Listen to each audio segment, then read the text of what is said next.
দেখেন, পরকীয়ার জের ধরে স্বামী স্ত্রীর গায়ে আগুন লাগিয়ে দেয় এবং সে আগুনে নিজেও পুড়ে ছাই হয়ে যায়। তো পরকীয়া এভাবে একটা সংসারকে ধ্বংস করে দেয়। দেখেন, আপনি যদি এই পরকীয়াটা না করতেন, হয়তো আপনি সুখে শান্তিতে অনেক বছর কাটাইতে পারতেন। কিন্তু এখন কি হলো, দিন শেষে আপনার জীবনও গেল, আপনার স্বামীর জীবনও গেল, আপনাদের যদি কোনো ছেলে মেয়ে থাকে তাদের জীবনও ধ্বংস। তো একটু সুখের জন্য আপনি সারা জীবনের সুখকে ধ্বংস করে দিচ্ছেন।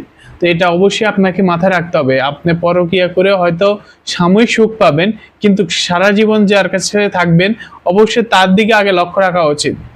আপনি এই সামান্য সুখের জন্য আপনার সে পরিবারটা ধ্বংস করতেছেন, আপনার স্বামীর পরিবারটা ধ্বংস করতেছেন, আপনার ছেলে মেয়ের জীবনটা ধ্বংস করতেছেন। এই সাময়িক সুখ আপনার সারা জীবনের ধ্বংস নিয়ে আসে। তো এই কাজটা থেকে অবশ্যই সবাই বিরত থাকবেন। এখানে কি হলো দেখেন, তারা দুজনে মারা গেল, দিন শেষে তৃতীয় পক্ষ সে আনন্দ নিল, সুখও নিল এবং আপনাদের জীবনও কেড়ে নিল।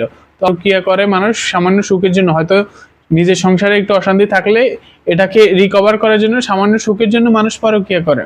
কিন্তু এই সামান্য সুখের জন্য আপনার সারা জীবনের সঞ্চয়, সারা জীবনের সংসার, ছেলেমেয়েরাও ভবিষ্যৎ আপনি ধ্বংস করে দিচ্ছেন। তো সবাই অবশ্যই সতর্ক